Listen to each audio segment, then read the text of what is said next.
Celak me. Ngarap nuan nyuman kenuan. Aku tahu medak.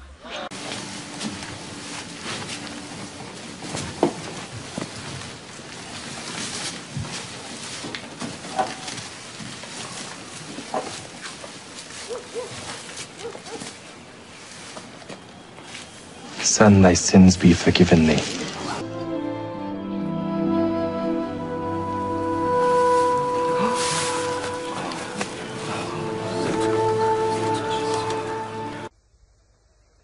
Hai ibu, sakitmu telah sembuh.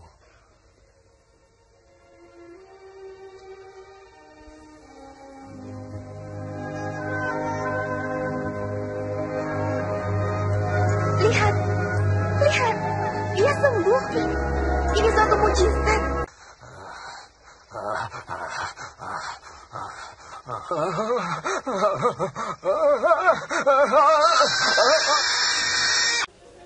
Anak, angkat.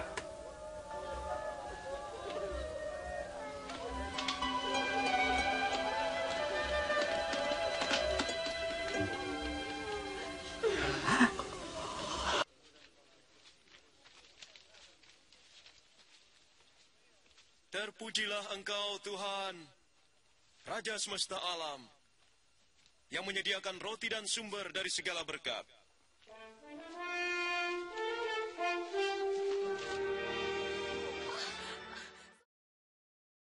Stop, stop. Sudah cukup. Semua ini harus dihentikan.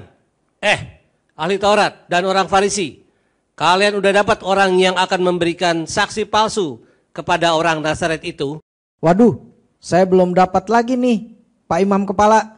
Iya, saya juga sama. Tapi bukankah saksi palsu yang kita ajukan sudah cukup?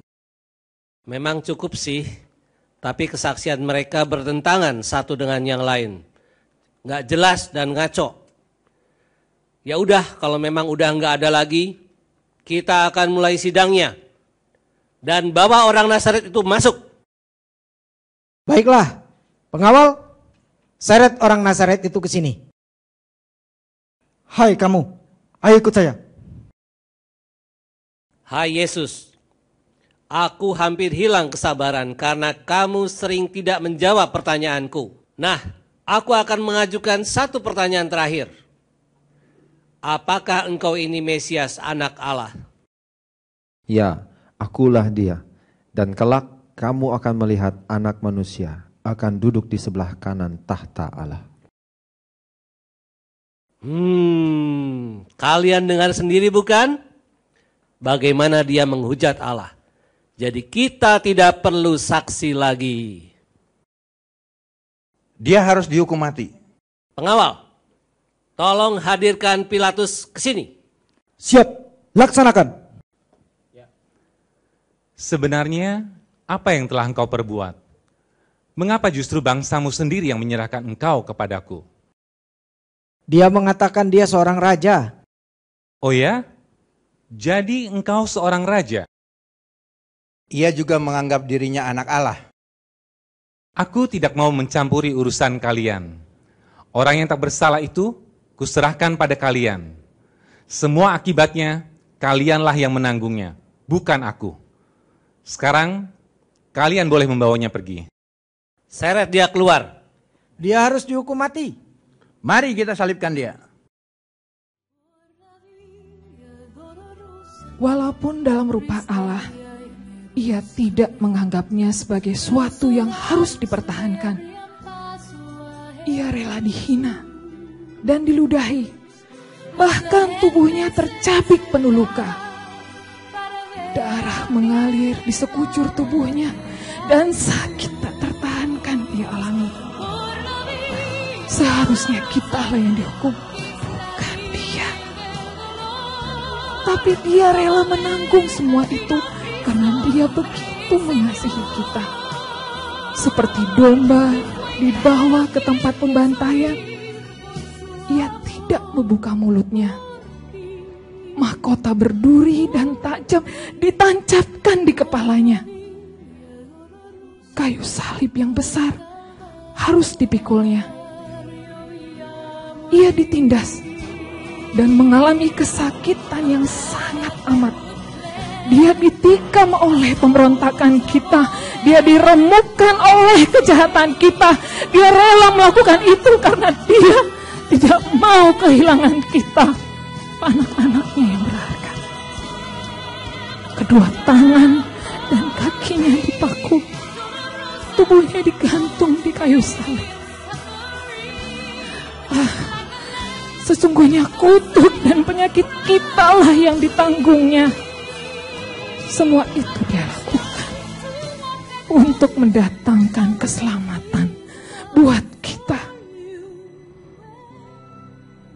Dia adalah pemberian yang terbaik, hadiah dari Bapa bagi kita yang percaya.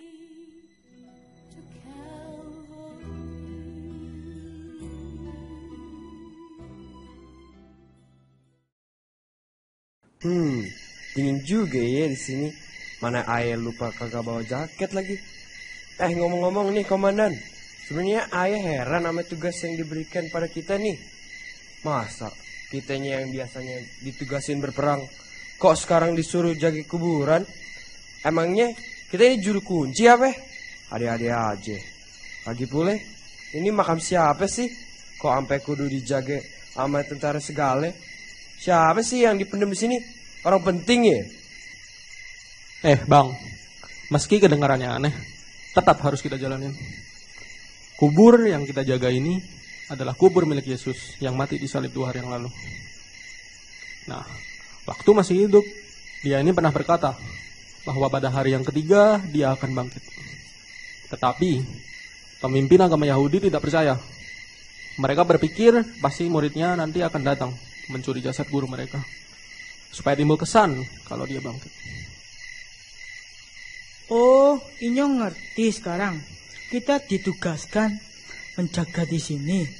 Tujuannya untuk mencegah agar jasad sing arani Yesus ini jangan sampai dicuri oleh murid-muridnya.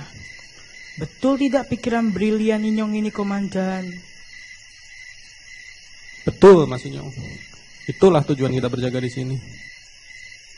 Oh gitu. Aneh baru paham. Coba aja kalau berani kemari. Biar nanti ayah adepin sendirian. Belum tahu aja siapa ayah. 3 tahun ayah berguru ame si Jampang jagoan Betawi. Diajarin jurus maut dan aji-ajian. Ada Aji Masaid, Aji Notonegoro. Hehehe. Udahlah bang, aku yakin mereka tidak akan datang kemari.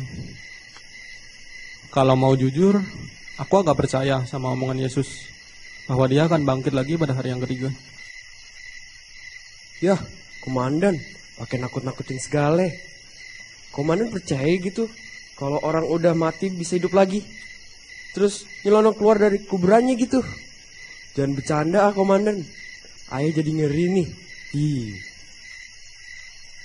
Welah, dasar bocah gemblong. Dadi katanya berani. Kalau ternyata nanti sing arani Yesus itu keluar dari kuburannya, langsung saja kamu lawan. Dengan jurus mautnya itu, hajar dengan aji-ajimu. Aji Nomoto apa tuh tadi? Mas, bertarung juga kudu ada taktiknya tahu. Jurus silat itu, kalau yang kita adepin itu orang hidup. Nah, kalau setan atau jurik, ayah nyerah. Tapi komandan, omongan itu tadi tidak betul kan? Iya kan? Mana ada orang mati terus hidup lagi? Terserahlah, kalian mau percaya atau tidak. Yang saya tahu, dia sama sekali tidak pernah mengeluh saat disiksa dan dianiaya. Yesus adalah orang yang punya karisma.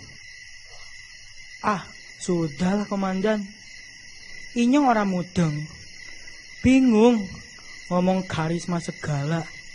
Memangnya Honda karisma? Lah, daripada ngomongin yang orang ngerti ya toh, mending kita lakukan saja tugas kita. Sekarang piye? Diatur sama siapa nih yang dapat giliran jaga duluan?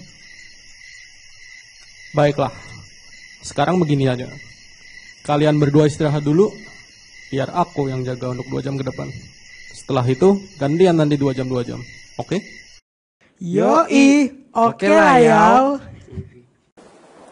Waduh, ada apa nih? Ini pasti pertanda buruk. Ayo kita pergi. Iya, Inyong juga takut. Ih. Woi, jangan ninggalin saya sendirian dong. Ketika gempa terjadi, para serdadu melihat batu terguling dan seberkas sinar keluar dari dalam makam. Mereka terkejut dan sangat takut karena mendapati kuburan itu telah kosong. Mereka pun lari ke tempat kediaman imam kepala. Ketiga prajurit itu menceritakan segala apa yang terjadi setelah mereka saksikan di dalam makam Yesus kepada imam kepala. Well. Jadi jasad Yesus telah hilang sesaat setelah gempa bumi itu terjadi.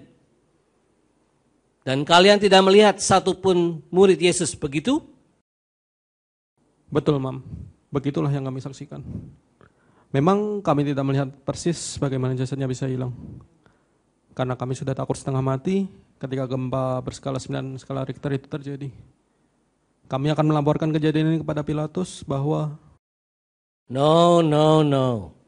Yei tidak perlu lapor pada Pilatus. Coba Yei pikirkan baik-baik. Apa kata dunia jika kalian ceritakan orang mati hidup lagi? Hahaha, yang benar aja. Nah, jadi begini ya bro. Tugas kalian telah selesai sampai di sini. Soal laporan kepada Pilatus itu nanti urusan Eike. Do you understand what I mean? Tapi Mam, itu kan... Nah, karena kalian kan sudah menjalankan tugas dengan baik. Ini, terimalah sekedar tanda terima kasih dari Eike. Dan kalau ada yang bertanya tentang hilangnya jasad Yesus, kalian bilang aja dicuri murid-muridnya ketika gempa bumi terjadi. Understand? Oh, jadi ceritanya ini kita dikasih uang suap supaya kagak nyeritain kejadian yang sebenarnya, gitu. Waduh, I am sorry. Kita pantang nerima yang namanya suap. Uang pelicin, sogokan, dan sebangsanya. Takut nanti ketahuan KPK. Bisa kena pasal berlapis kita. Jadi berabe ntar urusannya. Tunggu dulu. Jangan salah paham. Ini bukan uang suap. Masa imam kepala yang agung menyuap? Oh my God. Yang benar aja lagi. Apa kata dunia nanti? Ini adalah sekedar hadiah. Hadiah.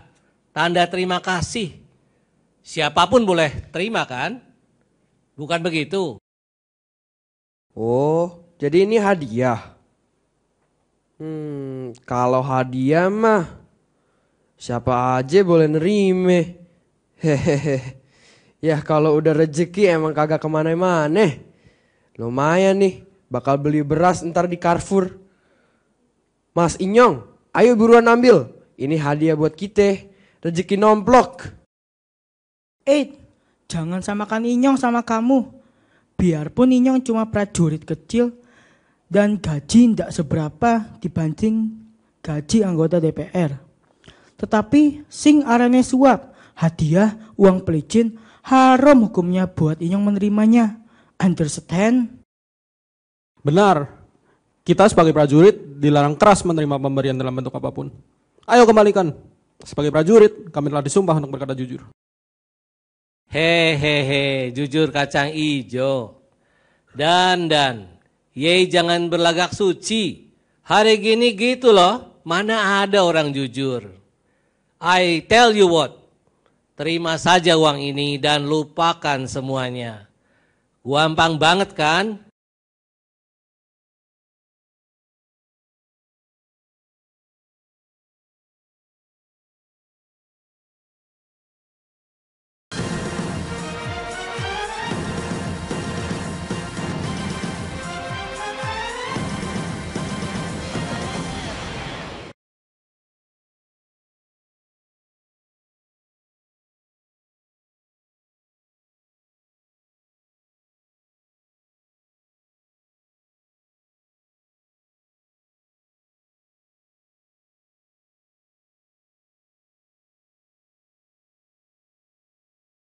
Komandan berjalan mondar-mandir di taman dengan hati gundah gulana.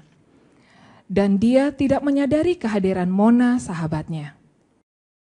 Halo Cinta, di sini rupanya. Pantes dari tadi aku cari di atas pohon gak ketemu. What's wrong with you? Ada apa sih denganmu? Diputus sama pacar ya? Ya ampun, please deh. Masa gara-gara cinta aja kamu jadi pendiam gini sih? Bukan itu masalahnya, Mon. Soal cinta-cintaan begitu, aku bukanlah tipe yang gampang diputus sama cewek. Justru aku kan yang sering mutusin cewek. Salah satunya kamu, iya kan? Come on, itu cerita lalu. Please, jangan diungkit lagi dong. Jadi kenapa dong kamu diam termenung dari tadi? Cerita dong sama aku. Siapa tahu aku dapat melakukan sesuatu untuk menolong kamu. Ya, kau benar, Mon. Aku sedang gundah. Pikiranku kalut dengan apa yang baru saja ku alami. Aku bingung harus bagaimana. Lalu komandan pun menceritakan kepada Mona tentang bagaimana Yesus mati, disiksa dan disalib, tentang kebangkitan Yesus, tentang dusta imam kepala, tentang suap yang ditawarkan kepadanya, dan juga tentang kegalauan perasaannya. Oh, jadi begitu. Sebagai sahabatmu, aku sangat mengenal kamu. Kamu adalah sosok pribadi yang kuat dan berani memperjuangkan apa yang menurutmu benar. Terima kasih atas pujianmu. Tetapi saat ini yang aku masih ragu dengan apa yang aku rasakan tentang Yesus, orang Nazaret itu. Oke, apa yang kau rasakan itu jugalah yang kurasakan. Ini adalah sebuah kebenaran. Tadi pagi aku ikut rombongan para perempuan yang hendak ke kubur Yesus. Ketika kami tiba di sana, terjadilah gempa itu. Dan kami melihat sesosok malaikat dengan wajah cemerlang mengatakan bahwa Yesus sudah bangkit. Ini memang sebuah kebenaran. Jadi apa yang kurasakan tentang semua ini adalah benar. Lalu bagaimana dengan perintah imam kepala? Komandan, berita yang disampaikan malaikat itu telah mengusir ketakutan dan keraguan kami. Yesus sudah bangkit. Tidak ada alasan untuk takut dan ragu. Ya, engkau benar, Mon. Aku merasa tidak ada kebohongan dalam kata-katanya. Aku percaya akan semua ucapannya. Uang tidak dapat menutupi kebenaran. Kebohongan harus dilawan. Berita ini harus disampaikan, apapun resikonya. Dan aku memilih untuk mempercayai Yesus yang mati di kayu salib dan sekarang telah bangkit. Terlalu besar kasih-Mu Bapa, pengorbanan yang Kau berikan bagiku. Terlalu mahal